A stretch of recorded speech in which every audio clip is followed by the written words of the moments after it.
Which is the hospital? Right, that house right there. That was a hospital.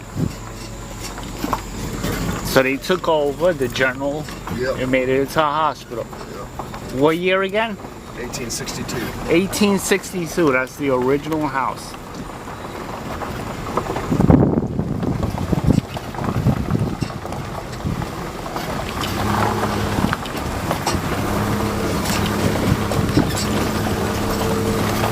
Check that out. And it's haunted, you said? Yep. Can you imagine how many people died in there? Look at that. And see where we were? Yeah. It was over there. Straight across. And they were shooting this way and they were shooting this way. That's the big valley. Over there where them telephone poles and stuff are. Yeah. That grove of trees right in front of us. Yes. That's where the cannon was that we were at. Okay. But anyway, this was on national TV on Unsolved Mysteries. A lady, she lives in Perryville. She's a ghost hunter, and her friend was up here at right at dusk, and they had a lantern going, and they were sitting in their chairs up there on the porch, and they said a Confederate soldier just appeared out of the blue and just walked up to them and said, "You need to dim your light. You're going to give away our position." Shoot. And then turned around, walked away, and disappeared.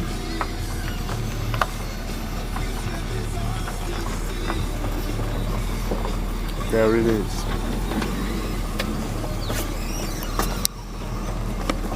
Yeah, we were just over there on the other side of the hill.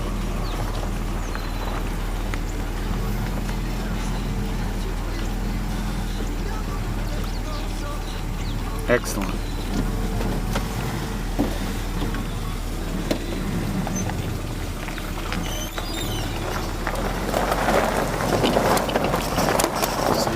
Big battlefield. Yeah, well, But there's a lot to walk around and see,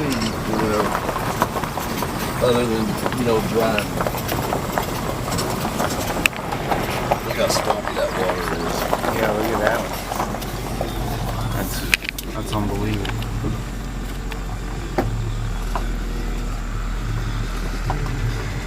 I like to get some of the cattails. What's in there now, you think? Probably catfish and some bluegill. Maybe a dead body or two. Yeah, it could. Down in the bottom of You it. don't know what's down there. Bones. Yeah, bones of horses and shit. See it hiding in them reeds and stuff. Can you imagine all that back in the day when they were fighting? Right here. Of course, this whole area was a grave site.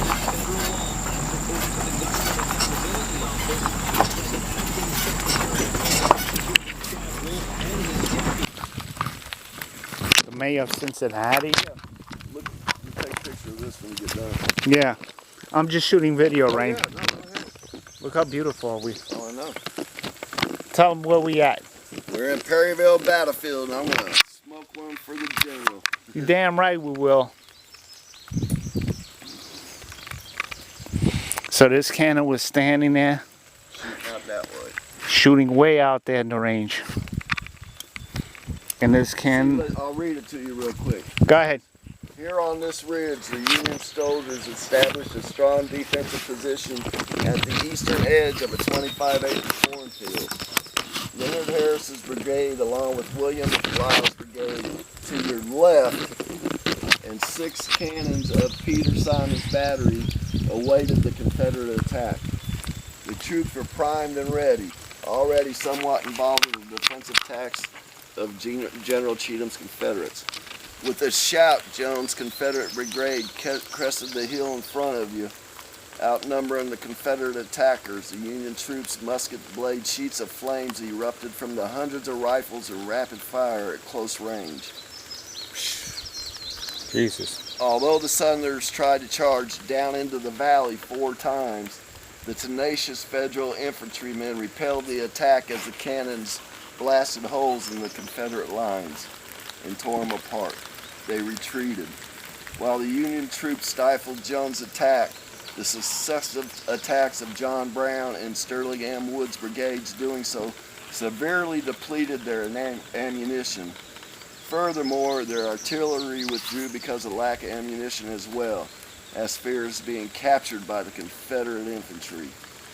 Their cannon withdrawn and their ammunition depleted, the Union lines wavered when Wood's Confederate brigade crested the hill, exchanging gunfire with the troops with more than a half hour of shooting. The Union defenders finally fell back when other Union brigades to the south withdrew. Ammunition low, Brown threatened the front and their Confederate Unions at attacking to your right and left. The Union line fell back into the cornfield, using the terrain to their advantage. The artillery played for 2 hours. Oof. When they ordered to the left at the top of the ridge and commenced our fight in earnest, we were under constant fire until about sunset. When our ammunition failed, we went slowly off into the field. Our boys fell on every side of us. Nothing but a miracle saved any of us. We fought the whole brigade. As for myself, I came out with injury, but tired and exhausted. Our regiment was drawn into line in the rear. The balls came crashing about us pretty lively. Soon we formed to the left and met the enemy face to face. Our regiment met with a great loss. I was wounded in the arm, but till ammunition had nearly run out. I wandered back to great loss. I was wounded in the arm, but not till ammunition had nearly run out. I wandered back to the hospital, and the hospital, I'll show you where it's at, is 1.5 miles and laid on the ground all night. Wow. This is what somebody was saying, you know. The doctor took my arm and put some lint in it. That was Private Gilbert Dowd, 10th Wisconsin Infantry. I saw the necessity of holding my position with or without support until the right was successful or compelled to retire. And determined to do so, I was driven by the brigade and would not leave until our job was done. We were cut off by the main regiment.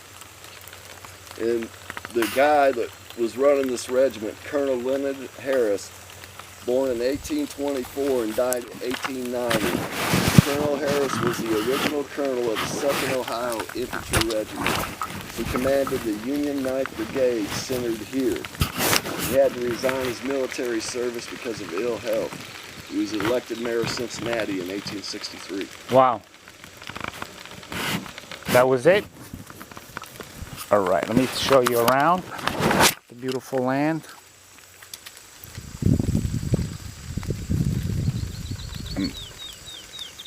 Check it out. That's an original cannon. It says a short-range projectile with a maximum effective range of 400 yards. 400 yards.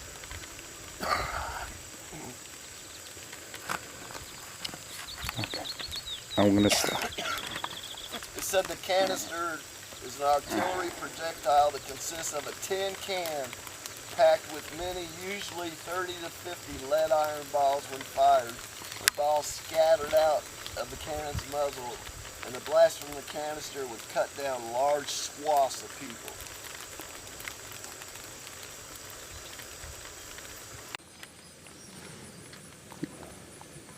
It says when the Battle of Perryville ended, hundreds of dead soldiers were left on the battlefield.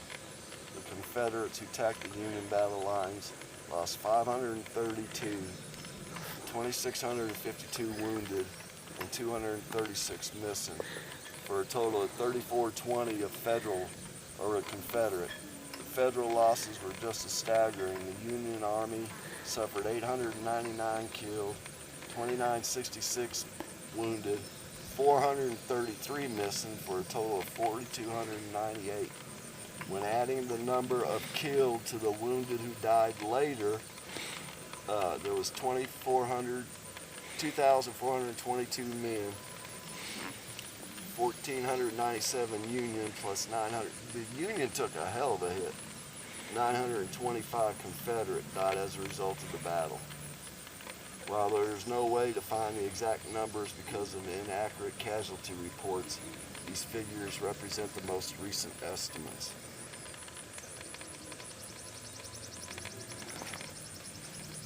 It said the struggle of the day before, bodies of the men and horses scattered everywhere. In the fields by the roadside, every house and barn was filled with the maimed and dying.